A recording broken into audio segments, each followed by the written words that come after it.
Bonjour à toutes, bonjour à tous. On se retrouve ce matin pour notre 4e épisode de notre série sur l'export face au Covid, réalisé par Team France Export et Vitisphère.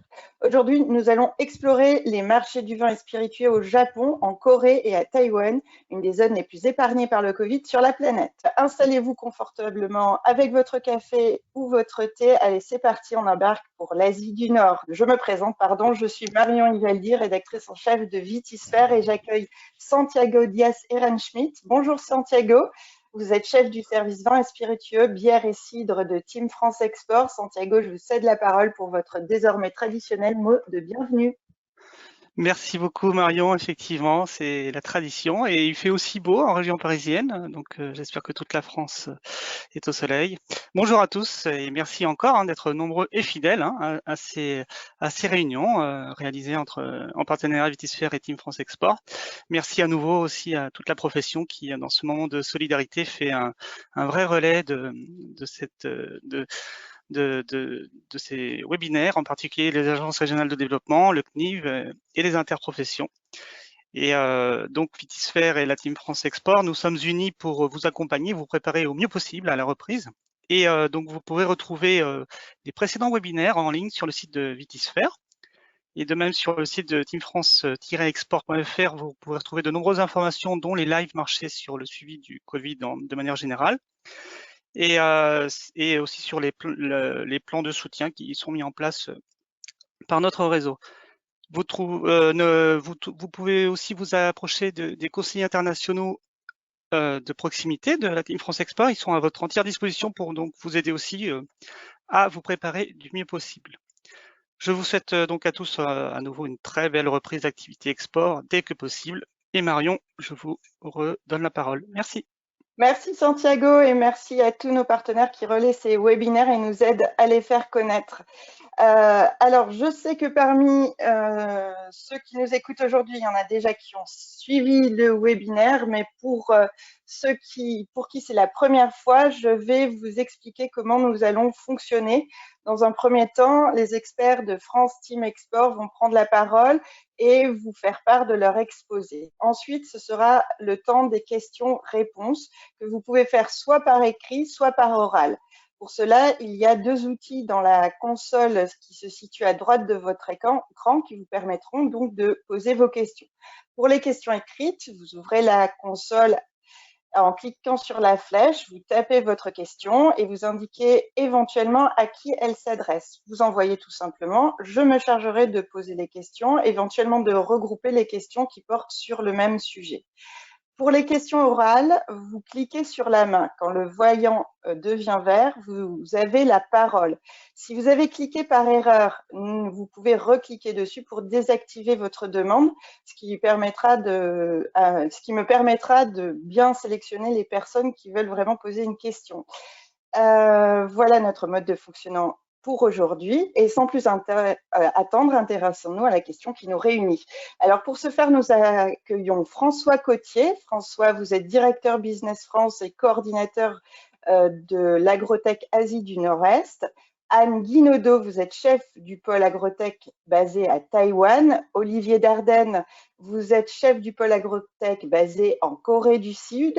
Laurence Audrin, vous êtes chef du pôle Agrotech basé au Japon. Et puis Marie-Hélène Lehena, vous êtes conseillère pour les affaires agricoles au Japon et en Corée du Sud et vous êtes basée à Tokyo. Alors tous ensemble, vous allez nous expliquer comment le Covid a impacté le commerce sur vos marchés respectifs et surtout, vous allez nous faire part des opportunités que vous avez pu identifier. Mais avant de commencer cette présentation, nous allons faire un point rapide sur la zone Asie du Nord-Est avec vous, François Cotier. François Cotier, vous avez la parole. Oui, merci beaucoup Marion. Donc pour rentrer directement dans le vif du sujet, on va essayer de présenter d'abord l'économie de cette zone et ensuite l'impact du Covid sur cette économie. Donc comme vous pouvez le voir sur cette slide, vous êtes dans une zone qui est cohérente d'un point de vue géoéconomique, d'un point de vue culturel, avec 3 pays qui sont parmi les plus riches pays de la zone Asie. Vous pouvez le voir sur le top 5 des pouvoirs d'achat. Taïwan est le 3e pays le plus riche de la zone en PIB par habitant, en parité de pouvoir d'achat, puisqu'on est à 57 000 $ par habitant. En comparaison, la France est à 41 500 $. Le 4e pays est le Japon avec 46 000 $ et la Corée qui est quasiment au même niveau. Donc, ce sont des pays qui sont dynamiques, qui sont fortement influencés par la technologie, puisque ce sont des pays exportateurs de haute technologie, et donc ils connaissent une croissance particulièrement dynamique. Vous avez sur le tableau ici en 2019 la croissance de ces 3 pays. Taïwan avec 2,6% est le pays qui a été le plus dynamique dans la zone et des 4 dragons même, entre Taïwan, Hong Kong, Singapour et la Corée du Sud. C'est Taïwan qui a été le plus dynamique en 2019. Vous voyez que la Corée est juste à 2%, donc pas loin derrière, et le Japon, lui, était à 0,8%. Un environnement des affaires également qui est très intéressant, des pays où il est facile de faire des affaires. Vous voyez la notation COFAS qui le place en haut des pays. Si vous regardez le classement de la Banque mondiale sur les 190 pays qui sont analysés par la Banque mondiale, la Corée est le 5e pays dans le monde où il est le plus facile de faire des affaires. Taïwan, dans la zone, arrive en 2e à la 15e place et le Japon arrive quant à lui à la 29e place. Pour mémoire, là encore, la France est un peu après à la 32e place. Alors, pour faire la transition d'ailleurs avec la crise Covid, quelles sont les prévisions de croissance justement de ces pays pour 2020, aujourd'hui, au moment où on connaît la crise?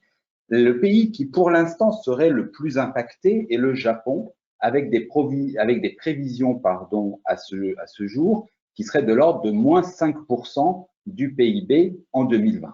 Arrive ensuite la Corée avec des prévisions de croissance de moins 1,2%. Donc on est loin des récessions que l'on pourrait voir en Occident, en Europe malheureusement et aux États-Unis. Quant à Taïwan, c'est peut-être le pays qui s'en sortirait le mieux, avec des prévisions qui sont entre moins 1% et plus 1% selon le gouvernement taïwanais. Pourquoi des prévisions qui sont relativement bonnes étant donné le contexte? Parce que nous sommes sur des pays qui fabriquent beaucoup de haute technologie, beaucoup d'audiovisuels, des mémoires, des tablettes, des smartphones, des écrans, tous ces produits qui aujourd'hui ont connu un boom de consommation en raison des phénomènes de la crise, c'est-à-dire le télétravail, l'enseignement à distance, mais aussi les jeux et les plateformes de streaming. Donc Anne, si tu veux bien, on va passer à la slide suivante sur la crise, en tout cas l'impact du Covid aujourd'hui sur nos économies, comment on peut la considérer. On peut dire que la situation, elle est sous contrôle. Vous êtes dans une zone qui était la plus proche de la Chine et avec laquelle la Chine a le plus d'échanges, peut-être au monde, des échanges économiques, des échanges de personnes, des échanges de tourisme. Et la crise a commencé dans nos 3 pays en même temps qu'elle a commencé en Chine avec un très léger décalage.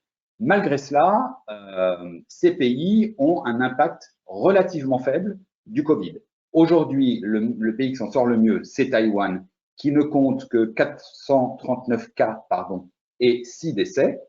Le 2e pays, la Corée, qui avait eu une flambée au tout début, a enrayé cette flambée et on est à peu près à 11 000 cas simplement et 255 décès. Et le Japon, qui a eu une courbe non classique de ces cas, aujourd'hui est à 15 000 cas et 556 décès.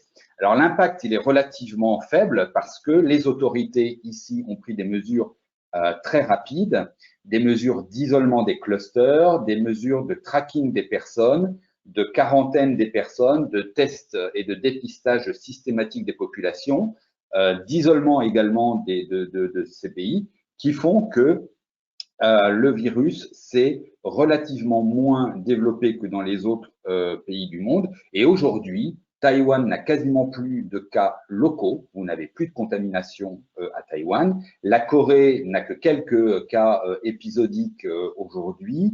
Et le Japon, qui avait connu une accalmie, a un léger reflux du nombre de cas, mais ça reste très limité.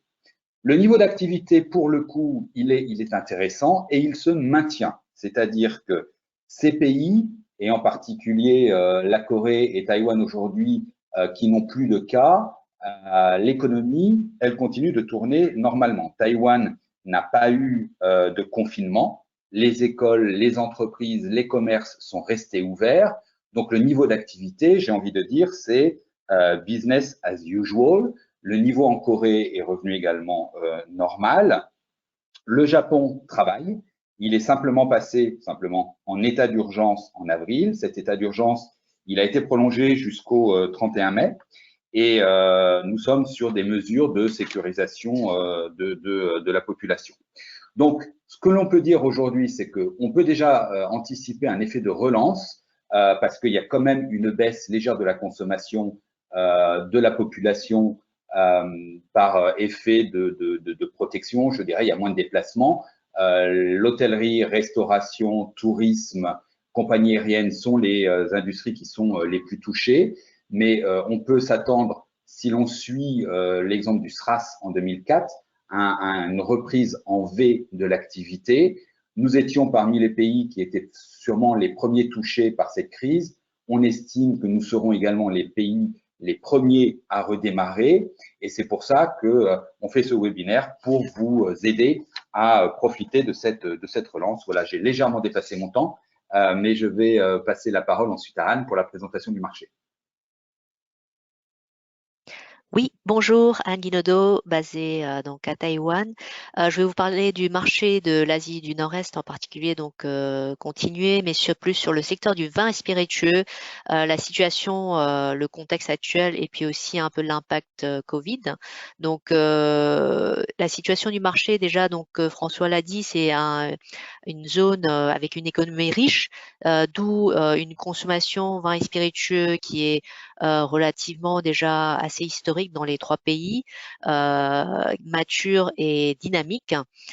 Donc, ça représente un tiers de toutes les importations de boissons alcoolisées dans l'Asie, totalisant 4 milliards d'euros d'importation. C'est un marché qui est majoritairement de vin rouge, mais avec des différenciations selon les pays dont on parle. Donc, Japon, qui est plus à 60% rouge et 75% rouge sur le Taïwan, et Corée un peu plus, un peu moins de pourcentage de rouge. Ah, on est passé sans faire exprès à la slide suivante. Voilà. Et sinon, d'autres caractéristiques. Donc, Japon est quand même le 3e importateur mondial de champagne. Et Taïwan aussi remarquablement, avec ses 23 millions d'habitants, 5e importateur mondial de whisky. Donc, en fait, même sur le plan mondial, c'est vrai qu'on a là des marchés qui se démarquent sur les boissons alcoolisées. Par ailleurs, en fait, quand on regarde les types de boissons, de vins, par exemple, qui sont importés à Taïwan, on voit qu'on a des marchés qui sont attirés par des signes, des labels de qualité tels que l'AOP ou ensuite les IGP. Donc l'AOP représente en moyenne plus de 60% en volume des vins qui sont importés sur ces trois pays, et les IGP presque près de 30%. Ensuite, les top 3 des appellations françaises importées, c'est Champagne, Bordeaux-Bourgogne, donc les classiques, mais avec de plus en plus de diversification, notamment sur les marchés comme Corée et Taïwan, qui sont un peu les marchés qui suivent la tendance de Japon, hein, et qui commencent vraiment à diversifier leur offre avec une grande palette d'appellations. Et la France demeure dans ces trois pays le premier fournisseur de vin, est plutôt positionné dans le créneau haut de gamme sur les produits alcoolisés en général. Ensuite, quelques tendances, donc vin naturel, bien sûr, donc ça suit la tendance globale du naturel, c'est de plus en plus demandé, tout ce qui est bio aussi, biodynamie. Et aussi, il y a le secteur de la mixologie qui commence à être, qui est très intéressante et qui est assez dynamique, et les bières artisanales. Voilà. Ensuite, la consommation, on peut dire que en fait sur cette zone, on est assez concentré sur le circuit du retail, ce qui fait que aussi l'impact Covid a eu une limitation grâce à ça finalement. Voilà, donc en fait, qu'est-ce que ça a impacté de l'ordre général au niveau du Covid? Déjà sur les 3 premiers mois, quand on regarde les statistiques, on voit qu'il y a eu une relative peu impact, du moins pour le moment sur les 3 premiers mois, ça ne se voit pas. Sur le Japon, les 3 premiers mois, on était à 2% de croissance par rapport à 2019. Sur la Corée, une légère baisse de moins 2%, et sur Taïwan, plus 3%. Donc pour l'instant, on dirait que sur les stats, en tous les cas, ça ne se voit pas trop.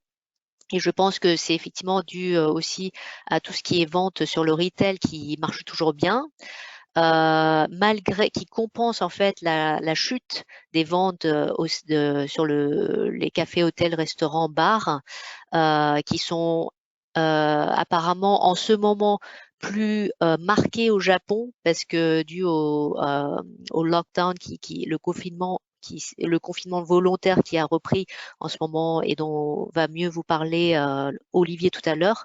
Et puis dans une moindre mesure, en fait, en Corée, à Taïwan, il y a eu quelques diminutions sur la restauration dû à moins de sorties, mais comme il n'y a pas de confinement et il n'y a pas eu de fermeture de restaurants ou d'hôtels, c'est moins visible. Ensuite, chose intéressante aussi, la libéralisation des ventes en ligne de boissons alcoolisées en Corée à ce moment propice, donc qui fait que ça a aussi beaucoup aidé dans la vente des boissons alcoolisées.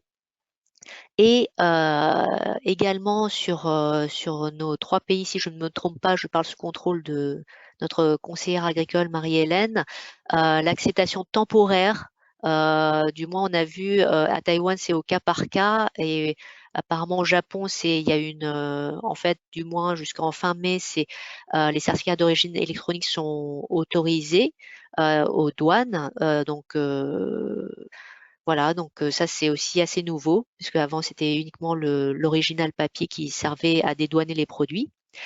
Et ensuite, l'annulation, le fait que beaucoup de grands salons où participaient les Japonais, Taïwanais et Coréens, le Pro Wine, Vinexpo Hong Kong et compagnie ont annulé, cela encourage aussi de plus en plus un sourcing des acheteurs en ligne.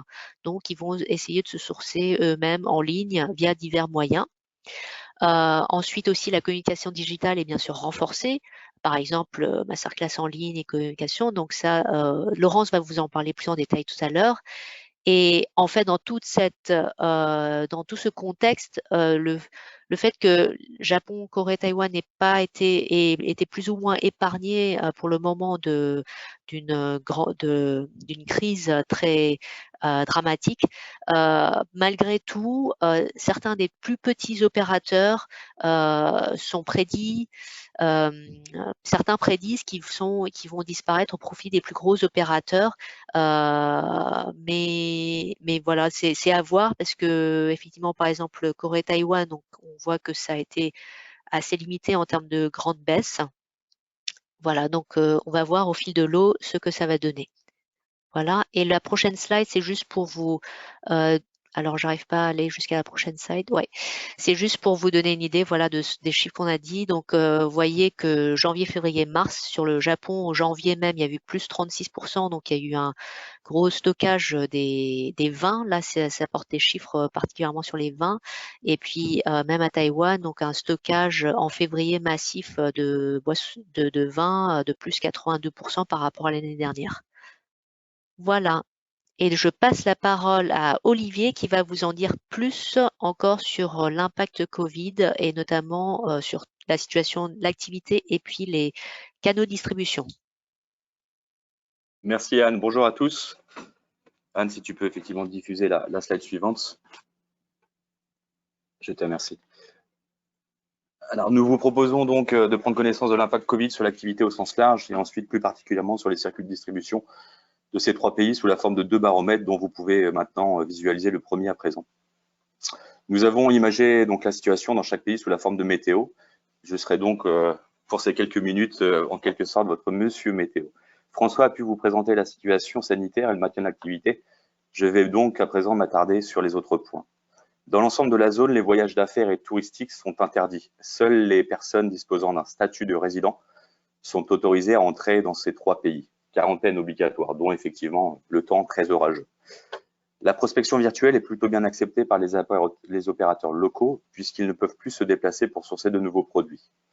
D'ailleurs, on a pu organiser ces derniers temps quelques rencontres en visio, mais également un point intéressant, le nombre d'importateurs sud-coréens qui se sont inscrits récemment sur notre plateforme internationale dédiée aux acheteurs professionnels de vins français spiritueux et a été plutôt en forte augmentation ces dernières semaines. La logistique est modérément impactée d'après plusieurs logisticiens sondés. Globalement, l'impact Covid serait moins fort que les grèves connues en France fin 2019, début 2020. Le fret aérien est le principal point noir avec quelquefois une envolée des coûts. D'ailleurs, le fret maritime fait parfois face aussi à une pénurie de conteneurs, d'après encore les sondages qu'on a pu réaliser auprès de logisticiens dans ces 3 pays. D'un autre côté, plusieurs vignerons nous ont fait parvenir des échantillons récemment. Nous n'avons pas rencontré de problématiques d'acheminement. Des délais un peu plus longs que d'habitude sont cependant à observer, en particulier par exemple sur le ramassage effectivement dans vos domaines pour récupérer la marchandise. La consommation domestique s'est orientée vers une consommation à domicile du fait des mesures de distanciation sociale.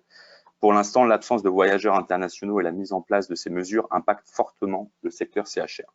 D'ailleurs, il faut savoir que ces 3 pays reçoivent un nombre très important de touristes chaque année. La Corée 17,5, le Japon, donc ce sont des chiffres de 2019, le Japon 32 millions, Taïwan 12 millions en 2019. Le Japon prévoyait d'accueillir avec les Jeux Olympiques 40 millions de touristes cette année. Mais aussi, il faut savoir que ces mêmes pays-là sont de grands voyageurs. Les Japonais, Coréens et Taïwanais sont connus pour être des voyageurs avérés, puisque la Corée, 30 millions de Coréens voyagent par an, 20 millions pour le Japon et 17 millions pour Taïwan. Le prolongement de ces restrictions de voyage à l'international associé à l'assouplissement des contraintes de distanciation sociale devrait permettre de minimiser l'impact négatif sur le CHR. Pour signe, la Corée du Sud a connu de nombreux jours fériés la semaine passée, les hôtels chambres d'hôtes en région affichaient pour la plupart complets. Cette dynamique reste bien entendu à confirmer dans les semaines à venir et sous réserve bien entendu du contrôle de la situation et des cas d'infection Covid. À l'inverse, au Japon, beaucoup d'hôtels sont fermés alors même qu'on est en période de Golden Week. Chacun des pays de la zone met en place des politiques fortes d'aide et subventions. Les secteurs du tourisme et de la restauration ne sont pas oubliés. Le Japon et la Corée du Sud ont décidé d'attribuer une aide financière aux citoyens afin de favoriser la relance économique. D'ailleurs, le Japon donc attribue 850 € à chaque citoyen. La Corée a pour sa part opté pour une aide par foyer, une personne 300 €, etc. Et donc jusqu'à 4 personnes et plus, 750 € pour ce foyer-là. On va maintenant à présent passer sur la slide suivante, donc ce qui est effectivement le baromètre de l'impact Covid sur les circuits de distribution. Excuse-moi Anne, je n'avais pas vu, merci beaucoup. Donc là, les canaux qui sont les plus infectés, étant donné la quasi-fermeture de ces 3 pays, l'hôtellerie, le duty-free et le catering aérien sont les secteurs les plus impactés. Plusieurs hôtels généralement haut de gamme ont préféré fermer temporairement leurs portes. C'est également le cas donc, dans les 3 villes, Park Hyatt à Séoul, Westin à Taipei, la chaîne Prince Hotel au Japon. La restauration festive, donc les restaurants gastronomiques, les bars, les clubs, connaît un fort ralentissement puisque jugé comme non essentiel et allant à la rencontre des mesures de distanciation sociale.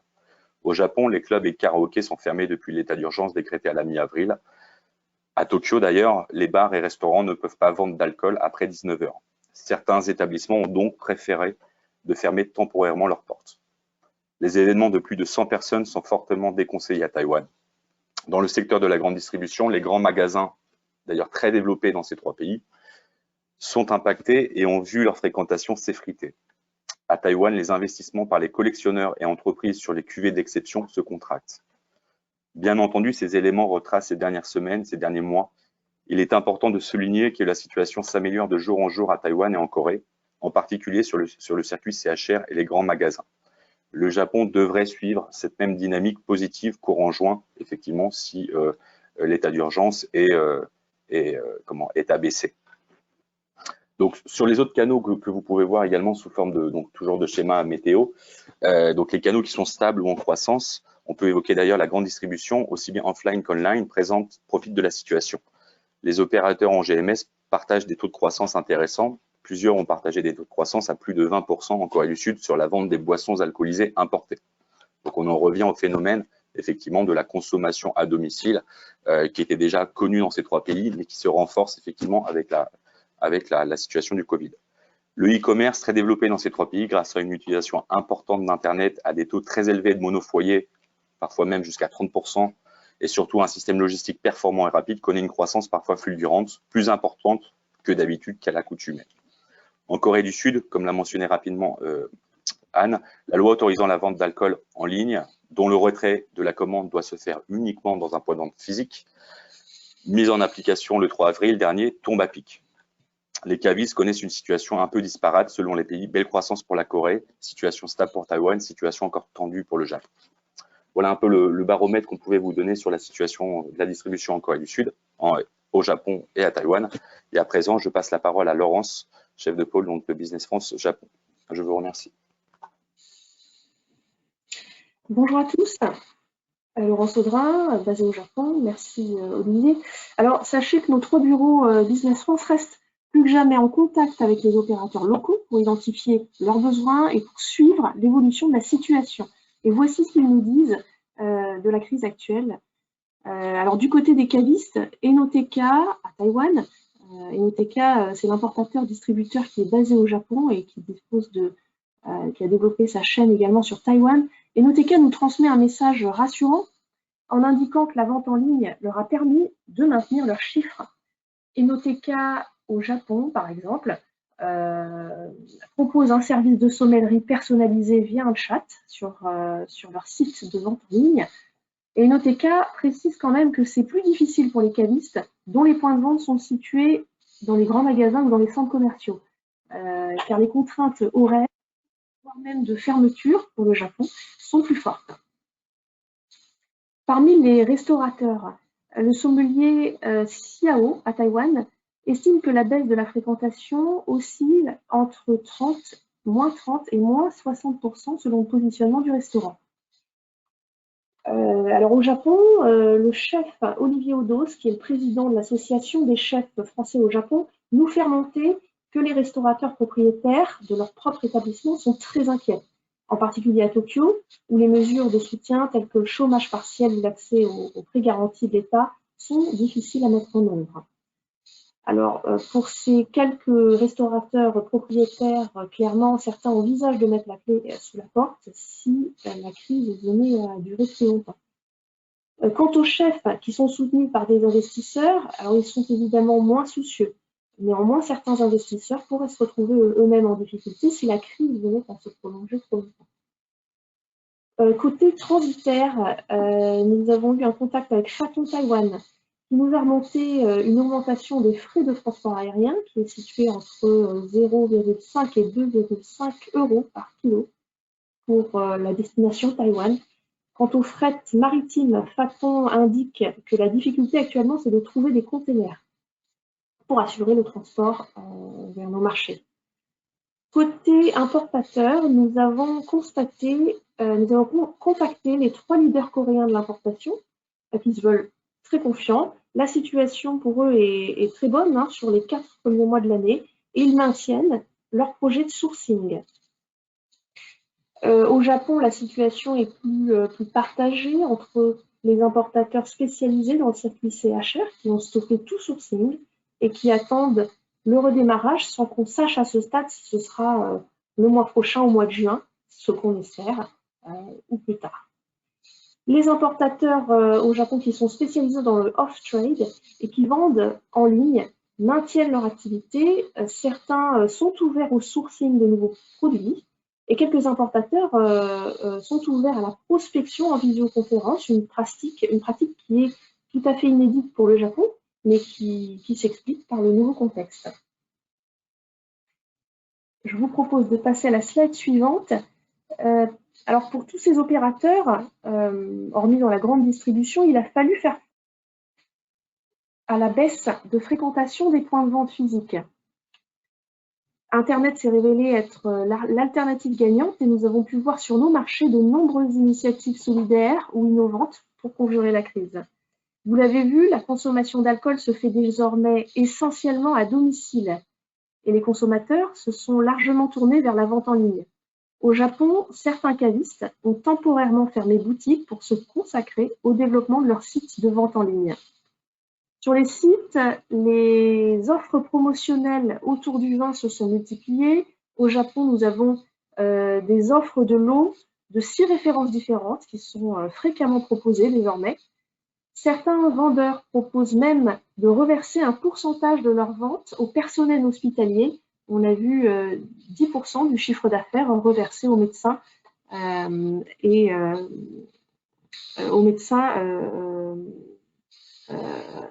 travaillant sur la crise. Des écoles de vin, des sommeliers, des cavistes lancent aussi des webinaires de dégustation en ligne. Ça, c'est c'est assez nouveau.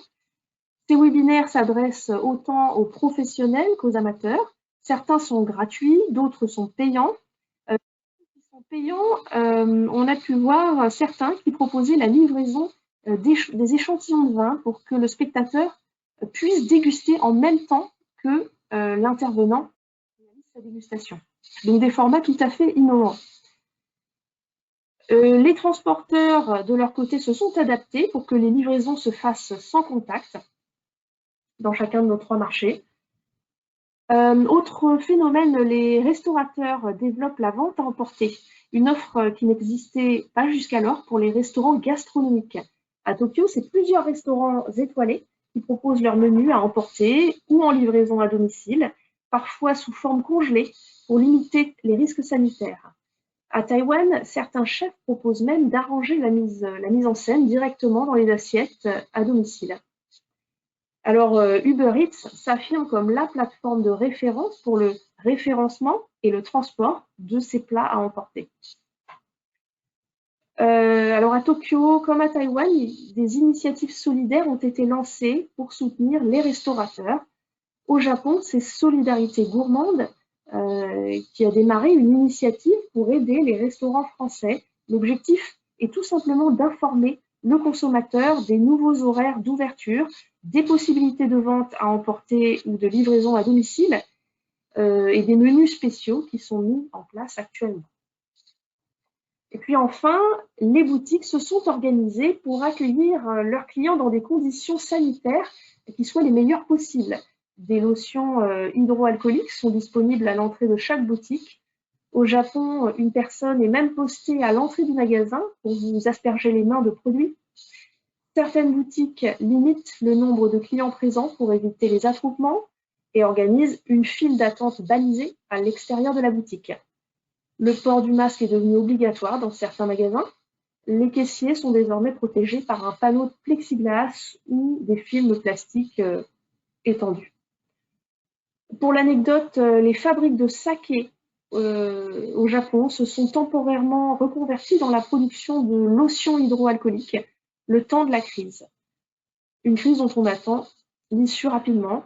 Et je redonne la parole à Anne sur ce sujet. Rebonjour. Donc, on va parler de comment, en temps de crise, se préparer à la reprise. Donc, car on espère tous que cette reprise sera très rapide. Et j'essaie de passer à la slide suivante dès que je peux.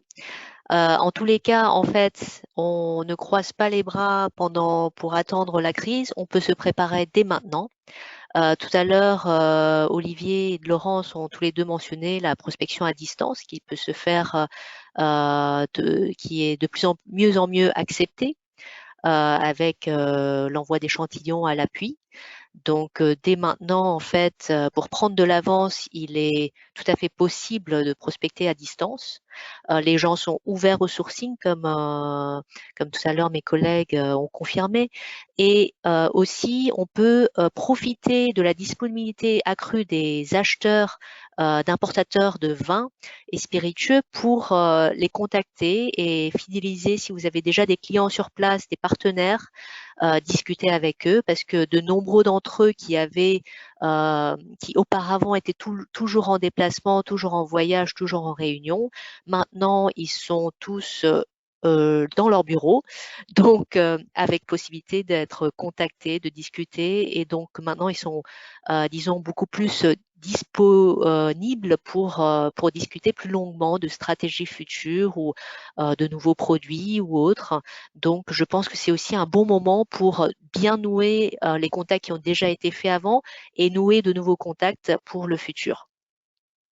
Ensuite, une troisième chose qui est aussi faisable en guise de préparation, donc avant même la sortie de la crise, je pense que renforcer ces outils de communication digitaux c'est devenu aussi un must, puisque on ne sait pas si quand les gens vont commencer à se redéplacer de façon libre et plus, est-ce que ils vont diminuer leur déplacement aux déplacements essentiels. Donc, je pense que les outils de communication digitaux vont être aussi un axe de communication important pour continuer à communiquer sur vos produits, sur votre offre vis-à-vis non seulement des professionnels, mais aussi vis-à-vis des consommateurs. Donc, de plus en plus important, essayer de profiter de ce petit moment peut-être de creux pour refaire ses visuels, ses brochures, son site, sachant que bien sûr le site internet, s'il peut être en langue locale, c'est le mieux, mais aussi en anglais, c'est déjà beaucoup et c'est déjà très bien pour les marchés japonais, coréens et taïwanais. Les outils de réseaux sociaux qui sont les plus utilisés dans nos pays sont Facebook et Instagram.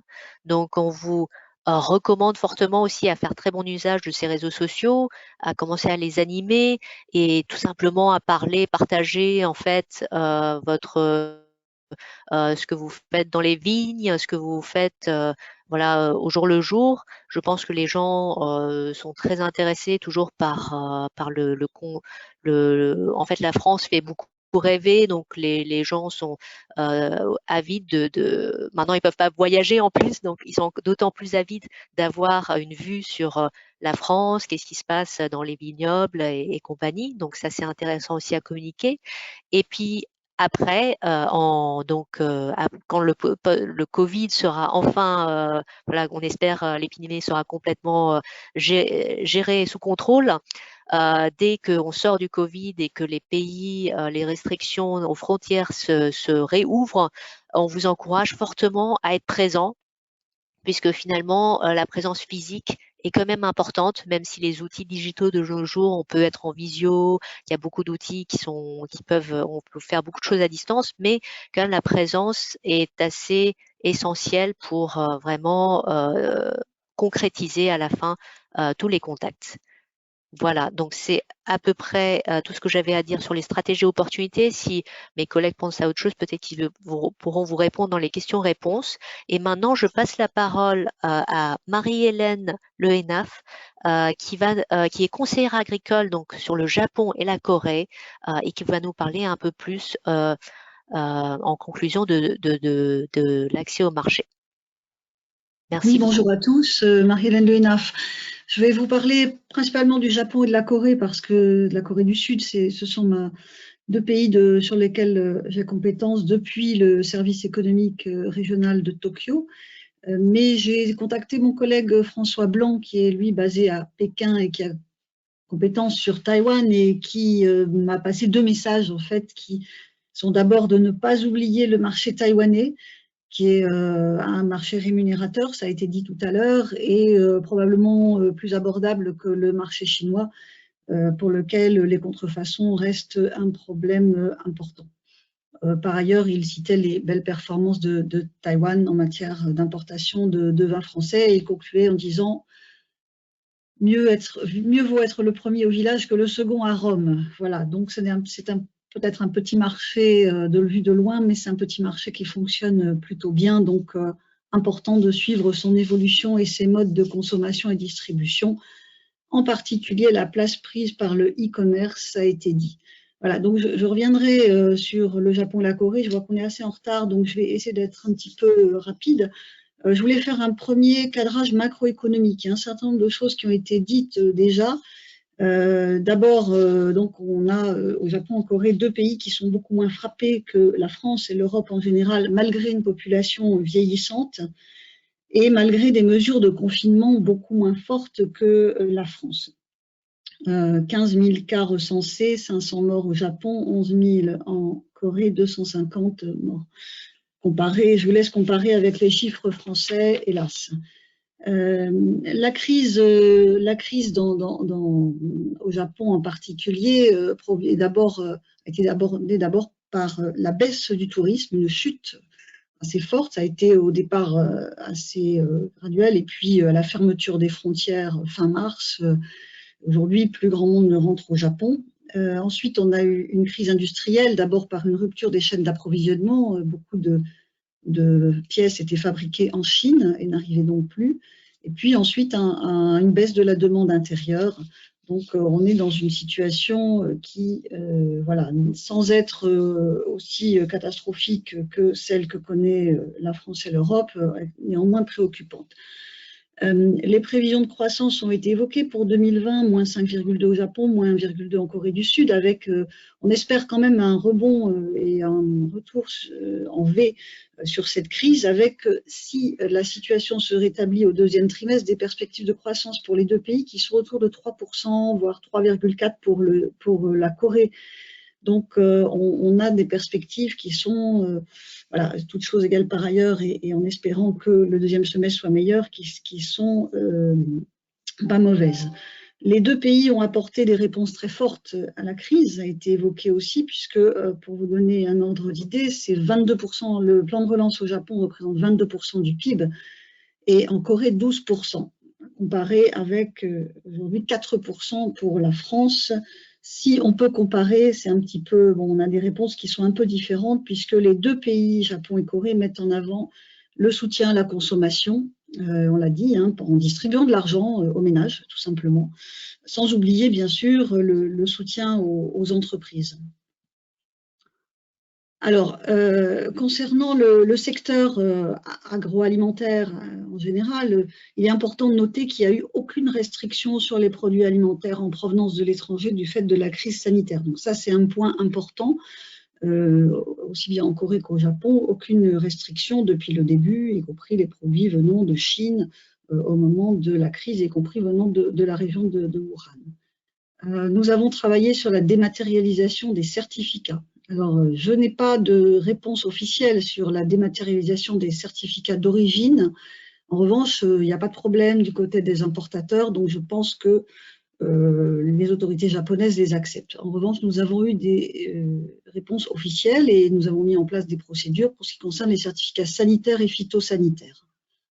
En matière de logistique, je crois que ce qu'on peut dire, c'est quand même un renchérissement du transport, hein, au moins pour le Japon. Plusieurs importateurs nous ont expliqué les difficultés à partir du Havre ou de Fos, et puis le fait que pour le transport maritime, il faut aujourd'hui mobiliser des containers de 40 pieds et que les plus petits containers ne sont pas disponibles, ce qui renchérit le trafic maritime. Concernant le trafic aérien, il est maintenu sur le Japon, c'est très important, sur la Corée aussi, plusieurs vols dans la semaine. Bien entendu, il y a un renchérissement et un retard, qui n'est pas toujours apparemment bien compris d'ailleurs par les opérateurs japonais quand les marchandises arrivent avec retard d'Europe. C'est un point à noter. Donc, nous avons aujourd'hui les chiffres du premier trimestre concernant le commerce extérieur, enfin 2 mois même seulement sur les douanes françaises. Donc, on peut dire qu'on est encore sur des chiffres d'avant la crise. Ils sont en augmentation à peu près partout, sauf à Taïwan, où j'ai noté une légère baisse sur janvier-février par rapport à l'année dernière. Mais je pense que c'est peut-être dû au fait que la crise avait commencé un petit peu avant à Taïwan, en miroir de la Chine. Mais en tout cas, au Japon, en Corée, c'est encore trop tôt pour savoir l'impact précis qu'il y aura sur les ventes, en particulier d'alcool. Ça a été dit, forte baisse des ventes en restauration, report sur le commerce de détail. On est à peu près sur 50, voire parfois 60-75% d'activité de restaurants quand ils n'ont pas fermé. Donc, en fait, on a une grosse difficulté sur la consommation de produits à forte valeur ajoutée. Donc, une partie des vins et alcools en font partie, une partie seulement, mais une hausse sur les produits de base, ce qui fait qu'on a quand même une assez bonne tenue pour le moment des entrées de gamme, de ces choses-là. Je signale que Bio c'est bon, par exemple, fait état d'une augmentation de 30% du panier moyen et d'une forte hausse des achats de vins biologiques. Les vins importés ne sont pas les seules victimes d'ailleurs de tout ça, puisque la filière saké avance le chiffre de 30% de baisse de ses ventes par baisse de la consommation hors foyer et baisse des exportations. Alors, face à tout ça, à cette situation, le gouvernement japonais a mis en place des mesures assez fortes. Je le signale, c'est peut-être un petit peu hors sujet, mais j'ai signalé tout à l'heure un plan de soutien de 22% du PIB pour l'économie en général. Pour l'agriculture et l'agroalimentaire, c'est de l'ordre de 4,5 milliards d'euros de budget supplémentaire au ministère de l'Agriculture, dont presque 40% ira dans une campagne qui s'appelle Go to Eat et qui consiste à soutenir tout ce qui concerne le food service et les industries reliées. Donc, on est sur des programmes de promotion des produits à valeur ajoutée et avec l'espoir que, effectivement, ce secteur se rétablisse. Par ailleurs, bien sûr, les filières nationales en difficulté qui ont vu leurs débouchés se fermer, que ce soit en food service ou dans les cantines scolaires, puisque les écoles sont fermées depuis début mars, sont également soutenues. Le secteur des vins et spiritueux japonais aussi bénéficie d'un certain soutien via la National Tax Agency qui dépend du ministère des Finances et qui va soutenir, alors lit-on, à l'exportation et en termes de consommation intérieure également le secteur des alcools locaux. Je signale aussi que depuis le 9 avril, les restaurateurs au Japon ont la possibilité de vendre de l'alcool à emporter. Il suffit de faire une demande auprès de la National Tax Agency. C'est une possibilité qui est ouverte jusqu'au 30 juin et qui donne accès à une licence temporaire de 6 mois. Voilà à peu près ce que je voulais dire de la situation actuelle. Donc, on est dans l'attente.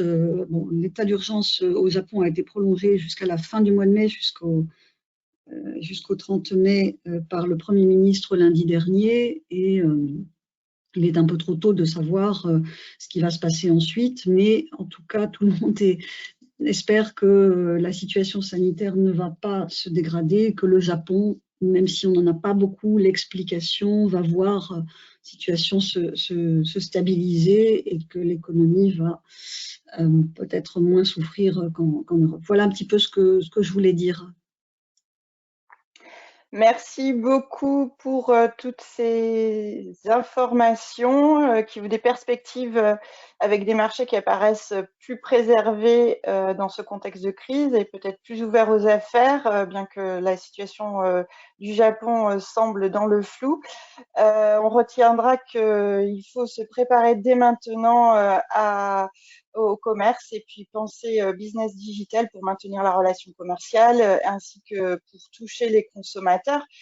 Sans plus attendre, nous allons passer aux questions. Il y a un premier lot de questions concerne les sites de e-commerce qui sont les plus fréquentés sur les 3 marchés. Plusieurs personnes nous posent cette question. Est-ce que vous pouvez donner quelques noms sur chacun de vos zones? On va peut-être commencer par Taïwan. Anne, est-ce que vous pouvez nous donner quelques noms? Oui, bien sûr. Alors, à Taïwan, il y a 2 grands qui sortent du lot. Un, c'est iCheers et puis l'autre, c'est MY9, en fait, qui veut en chinois, ça se prononce comme le mot alcool. Juste un petit nota bene quand même sur la vente d'alcool en ligne à Taïwan. C'est un peu particulier, c'est-à-dire que sur le papier, il n'est pas officialisé qu'on peut vendre en ligne, même si ça a été légalisé à un moment donné. Puis après, il y a eu un lobbying pour ne pas trop laisser de liberté pour la vente en ligne d'alcool. Et là, en ce moment, en fait, la vente se fait quand même en ligne, mais en fait, le consommateur pose un devis, demande un devis en ligne et ensuite il rencontre en contact avec le caviste qui va vérifier son identité, qu'il soit majeur avant de lui livrer les alcools dans certains points de vente. Voilà. D'accord. Olivier, qu'en est-il en Corée du Sud? Alors, comme la vente en ligne est toute récente en Corée du Sud, hein, elle a ouvert le 3 avril avec quand même comme condition le retrait d'achat obligatoire dans un point de vente physique, hein, donc la livraison de boissons alcoolisées est interdite. Donc aujourd'hui, finalement, tous les opérateurs sont en train de se positionner, développer des plateformes effectivement de vente de boissons alcoolisées.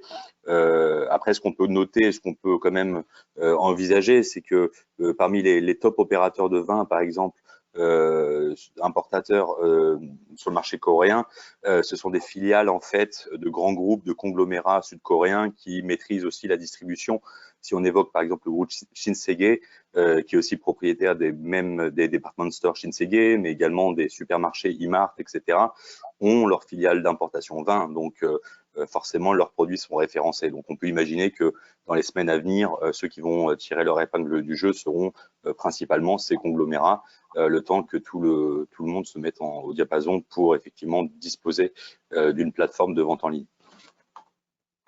Et au Japon, Laurence? Oui, alors vous savez que le Japon est l'un des 5 plus gros marchés de e-commerce au monde. Alors les 2 acteurs principaux sont Amazon et Rakuten. Ils représentent à eux deux 40% des volumes de vente, tout type de produits confondus. Alors évidemment, on a également les cavistes, les chaînes de cavistes qui ont développé leur propre site de vente en ligne, mais aussi les grands magasins, les supermarchés. Je crois que ce sont tous les acteurs qui se sont lancés dans le e-commerce. Les 2 plus gros, c'est toujours Amazon et Rakuten. D'accord. Il y a aussi des questions sur les importateurs. Est-ce que vous pouvez nous citer quelques importateurs qui font référence sur vos marchés respectifs? Peut-être d'abord Taïwan avec Anne. Anne, vous êtes là? Pardon, mon micro était fermé. Alors oui, à Taïwan, en fait, vous avez une panoplie d'importateurs. C'est extrêmement difficile de vous dire, voilà, les top 10, mais vous avez, disons, dans les plus visibles, les plus gros, mais en fait, on a surtout des moyens et petits importateurs. À Taïwan, il y a plus de 300 importateurs actifs, donc c'est un marché qui est extrêmement morcelé. On n'a pas des gros oligopoles, hein, ou voilà des gros acteurs qui monopolisent le marché, mais dans les plus gros, je dirais, vous avez par exemple Leading Brands, ou vous avez Drinks, qui est une grande chaîne, un peu comme la chaîne Nicolas en France, bon, avec moins de points de vente, mais voilà, une des plus grosses chaînes de boissons alcoolisées. Vous avez Evergreet aussi, qui est très connu. Voilà, dans les tops, je dirais, les plus connus, mais vous avez aussi Tatong Adderton, qui est très spécialisé Bourgogne. Voilà, donc dans les plus gros, je citerai ces quelques noms, mais sachez qu'à Taïwan, c'est très difficile c'est un marché qui est avec beaucoup de petits et moyens opérateurs, c'est ce qui fait un peu la force du marché. Chacun se spécialise un peu dans son créneau et a ses clients fidèles. Voilà, donc plus de 300 importateurs sur le marché. Du côté de la Corée du Sud, Olivier? Oui, sur la Corée du Sud, on est sur un nombre à peu près équivalent effectivement d'importateurs, 250-300 actifs, donc c'est effectivement leur cœur de métier. Cependant, on a affaire effectivement quand même à des super leaders, hein, le top 15 qui représente 70-75% de l'importation, puisque généralement dans le top 15, on retrouve des sociétés qui appartiennent, donc des filiales d'importation vin qui appartiennent effectivement à des conglomérats, à des grosses structures. Donc on peut citer parmi ces grands, on peut citer Keumyang, hein, qui est un acteur historique qui a été créé en 1988, mais également plus récemment donc des acteurs vraiment appartenant à des conglomérats, Shinsegae LNB, mais également Lotte Liqueur, hein, donc tout ça c'est vraiment des conglomérats, des très très grands groupes qui touchent à tout type d'industrie, mais on va retrouver aussi une multitude de petits et moyens importateurs qui sont sur des canaux de distribution généralement de type CHR, voire effectivement des canaux de distribution un peu plus particuliers comme les cadeaux. Ce qu'il faut savoir en Corée du Sud quand même, c'est qu'une société qui peut importer du vin doit avoir une licence d'importation une société qui peut importer effectivement des boissons alcoolisées doit avoir une licence d'importation de boissons alcoolisées et ne peut importer que des boissons alcoolisées. Prenons le cas d'un caviste, par exemple, un caviste, s'il souhaite importer son vin en direct, il va devoir effectivement avoir en plus de son point de vente physique, il va devoir effectivement avoir une autre structure, une deuxième structure dédiée à l'importation de boissons alcoolisées. Ok, et alors comment ça se passe au Japon? Qui sont les grands importateurs? Laurence? Oui. Alors au Japon, nous avons 5 leaders de l'importation qui sont Kirin, Suntory, Asahi, Sapporo, Kikkoman. Ce sont avant tout des industriels qui produisent eux-mêmes des alcools produits localement. Le reste de l'importation est opéré par plus de 300 Le reste de l'importation est tous opéré par plus de 300 petits et moyens importateurs. Je nommerai par exemple Cordon Vert, Motox, Smile Corporation, Valux. Ce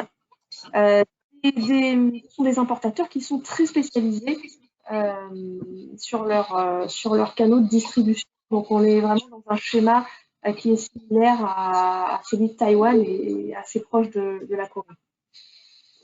Bien, merci pour votre réponse.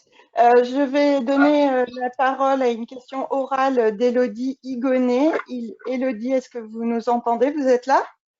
Oui, bonjour tout le monde. Bonjour, présentez-vous. Donc je suis Élodie Higonnet, je suis exploitante en Champagne, donc dans la Côte des Blancs à Auger, entreprise familiale.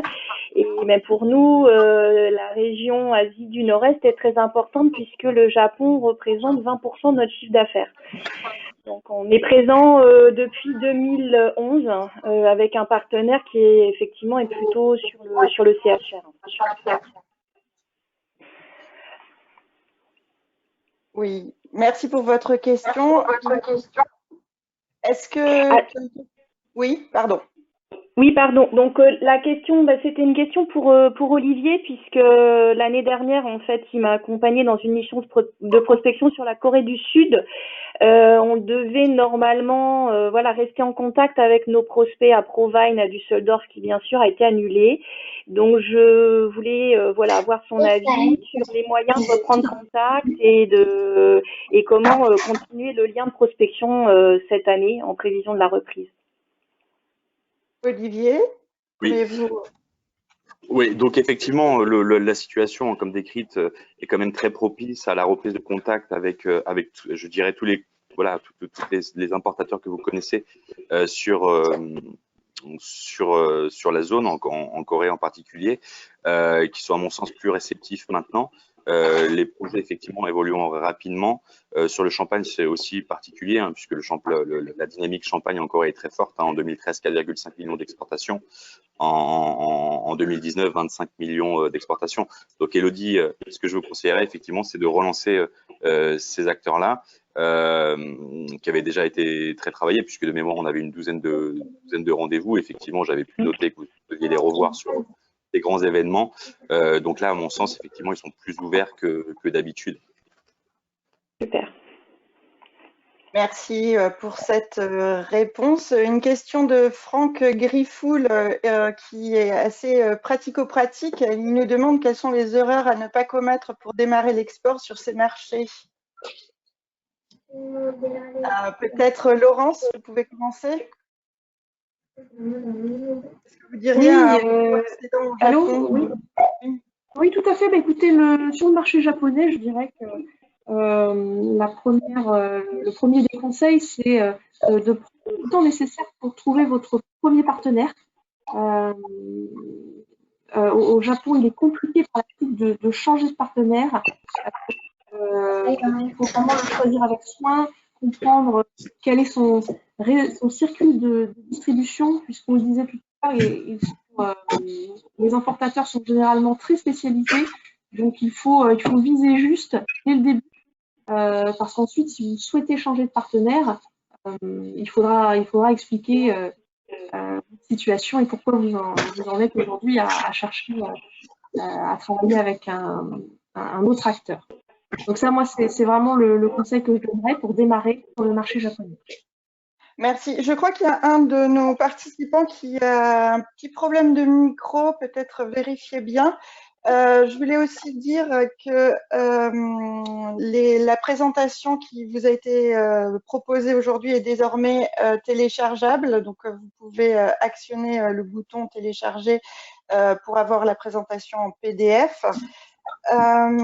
J'ai une question de Benoît Roumet, ou plutôt une réflexion. Il pense qu'il va y avoir des opportunités pour les domaines de toute taille au Japon. Qu'est-ce que vous en pensez, Laurence? Alors, vous savez qu'il y a encore pas si longtemps, donc alors qu'on était encore en février, mais vraiment la situation était excellente sur le marché japonais. Il y avait énormément d'opportunités, en effet, ouvertes à tout type de domaines, des petits, des gros. Donc, je vous confirme qu'on était sur un début d'année extrêmement prospère, avec notamment en ligne de mire les Jeux Olympiques qui sont aujourd'hui repoussés d'1 an. Donc, écoutez, ça s'est arrêté net, mais on espère que ça redémarre dans les mêmes conditions. En tout cas, c'est ce qui devrait se produire lorsque ça redémarrera, on l'espère. Benoît a levé la main. Je vais passer la parole à Benoît. Peut-être qu'il veut préciser son commentaire. Bonjour Benoît, vous êtes là? Oui, tout à fait. Est-ce que vous m'entendez? Bonjour à tous. Non, juste, c'était pour dire, par rapport à ce que je connais du marché japonais plutôt bien, c'est qu'il y a une mutation qui commençait à s'opérer au niveau de la distribution, où il y a un mix où des importateurs commencent à vendre en direct aux consommateurs via le e-commerce, comme c'était très bien expliqué. Et également des cavistes qui semblent vouloir importer de plus en plus en direct.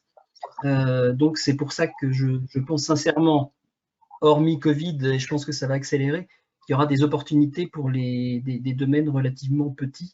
Et le Japon, on sait que c'est valorisé, donc à surveiller de près, sachant qu'on a quand même on a encore des potentiels sur ce pays-là. Voilà. Merci. Une réaction, Laurence, peut-être?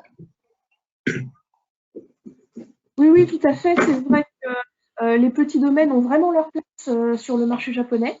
Les Japonais sont à la recherche de 20 domaines dont ils vont pouvoir valoriser le vigneron, notamment en affichant la photo du vigneron à côté de la bouteille sur le lieu de vente. Les Japonais aiment raconter des histoires autour des vins qui sont commercialisés. Donc, il y a de la place pour les petits. Il y a aussi de la place pour les gros, parce que on a l'accord Union européenne-Japon qui est entré en vigueur depuis 1 an et qui exempte tous les vins de droits de douane, et ce qui représente une opportunité très importante pour les vins qui sont commercialisés dans la grande distribution. Donc, il y a vraiment, à l'heure actuelle, de la place pour tout type d'acteurs. Merci. Une question d'Olivier Badoureau sur les prix moyens d'achat dans le contexte économique tendu. Est-ce que les vins premium vont pouvoir garder leur place, ou on va avoir l'émergence de vins moins valorisés? Et c'est une question qui est posée par plusieurs de nos participants d'une manière générale sur les différents marchés. Est-ce que on va avoir une évolution dans la répartition des fourchettes de prix? Alors peut-être je vais donner la parole à Olivier. Olivier, qu'est-ce que vous en pensez pour la Corée du Sud? Alors sur le marché coréen, je pense qu'il est intéressant, c'est que la démocratisation, bon, elle est en cours depuis plusieurs années maintenant, mais c'est vrai qu'on constate maintenant une offre de prix très, très large, encore plus large qu'avant. Donc je veux dire par là que dans la grande consommation, on retrouve maintenant des vins, bien entendu, pas français, étant donné l'offre qu'on a, mais qui commence donc de l'offre chilienne, espagnole, autour de 4 €, 5 €. Donc, ce qui est encourageant, c'est qu'aujourd'hui, de ce fait, la démocratisation du vin se fait, et ces gens, effectivement, qui consomment des vins très entrée de gamme, voire bas de gamme, vont effectivement, au fur et à mesure des années, se diriger vers un peu plus qualitatif. Donc, ce ne serait pas étonnant que l'offre française puisse effectivement s'élargir aussi par l'entrée de gamme, en particulier sur là où il y a les plus gros volumes qui sont réalisés, c'est-à-dire les circuits de grande consommation. D'accord. Et à Taïwan, Anne? Alors à Taïwan, on a questionné justement les importateurs sur ce sujet et ce que me disaient la plupart, c'est que le moyen et haut de gamme sont très très peu touchés, et même en fait, ça marche plutôt bien parce que, en fait, il y a une baisse des voyages de la classe aisée des Taïwanais qui aiment beaucoup voyager et qui aiment acheter à l'étranger des choses. Et notamment, du coup, ils restent à Taïwan, ils consomment à Taïwan. On a vu une grimper, par exemple, des produits de luxe, l'achat des produits de luxe à Taïwan, mais c'est aussi le cas, par exemple, pour les achats. On a parlé avec un importateur qui fait que des grands crus classés de Bordeaux. Il nous dit que ça marche toujours très bien, puisque les gens, en plus, souvent sont bloqués à Taïwan. Les hommes d'affaires qui travaillent en Chine sont bloqués ici, donc ils consomment les vins de façon normale et même un peu plus en augmentation. Bon, bien sûr, ils consomment plus à domicile que dans le restaurant, mais en tous les cas, du coup, sur le moyen et haut de gamme, la plupart nous disent ce sera les créneaux porteurs. Par contre, sur l'entrée de gamme, c'est vrai que la France n'a jamais été très très présente sur l'entrée de gamme à Taïwan de façon massive. Parce que les concurrents, notamment espagnols et chiliens, sont beaucoup plus compétitifs sur ce marché-là et que c'est des créneaux un peu spéciaux de vin pour le banquet de mariage qui sont souvent moitié offerts par les hôtels. Donc on pense qu'au contraire, en fait, l'entrée de gamme va plutôt baisser parce que les hôtels sont les plus touchés en fait et que c'est les plus grands consommateurs de l'entrée de gamme parce que souvent c'est pour les énormes banquets d'une centaine de personnes et que là en fait les hôtels sont extrêmement touchés par l'impact des annulations de banquets de mariage, des annulations de tout type de banquets, par exemple de la fête de fin d'année. D'habitude il y a toute une série de banquets qui sont organisés par les entreprises dans les hôtels et restaurants pour leurs employés et la plupart ont annulé par précaution par rapport au Covid. Donc en fait, au contraire, je pense que l'entrée de gamme va être relativement touchée et que ce sera le moyen et haut de gamme qui vont beaucoup bénéficier en fait des ventes, notamment sur les vins français en tous les cas. D'accord. Et du côté du Japon? Alors au Japon, on est sur un marché bipolaire hein, avec une place importante pour les vins d'entrée de gamme qui sont commercialisés à moins de 1000 yens. Donc 1000 yens, ce sont des vins qui sont vendus autour de 2,50 € des parchets. Donc ces vins-là, ça représente actuellement 80% des ventes et effectivement, c'est pas près de changer. On est vraiment dans la tendance, dans des croissances importantes pour ce type sur cette catégorie de produits. Surtout que désormais les ventes off-trade, donc toutes les ventes qui se font dans la grande distribution, qui se font chez les cavistes. Alors excusez-moi, on entend un japonais, mais c'est pas chez moi, je ne sais pas d'où vient le bruit. Donc ces vins à moins de 1000 yens, effectivement, représentent 80% des ventes actuellement et on le voit actuellement sur les offres qui sont faites dans le e-commerce en ces temps de Covid-19. Ce sont ces vins-là qui sont mis en vente. Et pour le haut de gamme, eh bien, le haut de gamme est toujours en croissance parce que vous savez que le marché japonais est un grand marché de luxe. C'est le deuxième marché au monde après les États-Unis. Donc, on a toujours de la demande pour des vins qui sont rares, pour des vins exceptionnels. Donc c'est la tendance déjà depuis plusieurs années, mais cette tendance persiste. Très bien. Je pense qu'on arrive au terme de ce webinaire. Je voudrais d'abord remercier tous les participants pour vos questions. Je remercie également nos intervenants pour toutes les informations utiles qu'ils ont partagées avec nous. Sachez donc que vous pouvez toujours télécharger la présentation qui est en format PDF dans la console. Vous allez avoir quelques instants pour le faire si vous l'avez déjà fait. Si vous ne parvenez pas à la télécharger, n'hésitez pas à nous envoyer un mail. Sachez aussi que pour toutes les questions qu'on n'a pas pu prendre, les experts Business France vous répondront par écrit dans les prochains jours. Pour ceux qui ont levé la main, vous pouvez aussi profiter du temps qu'il nous reste pour poser votre question par écrit afin que nous puissions vous répondre. Le prochain épisode de cette série aura lieu le 11 mai à 9h et sera consacré à la zone Asie-Océanie, avec notamment l'Australie, marché qui est en progression ces dernières années pour les vins français et qui peut s'avérer un très bon marché relais pour durant cette période un peu compliquée. Si cet épisode vous a plu, n'hésitez pas à en parler autour de vous. Sachez que vous pouvez visionner le replay de cet épisode sur l'Asie du Nord sur Vitisphère dès demain. Vous pourrez donc le partager avec vos contacts et vos collègues. Après nous être quittés, on va vous proposer un petit questionnaire. C'est un questionnaire de satisfaction qui nous aide à nous améliorer. Merci de prendre quelques instants pour le remplir. Ça nous permet d'être meilleurs et d'ajuster les formats. Voilà, c'est le moment de nous séparer. Merci à vous tous et au 11 mai, à lundi donc. Et d'ici là, portez-vous bien. À bientôt.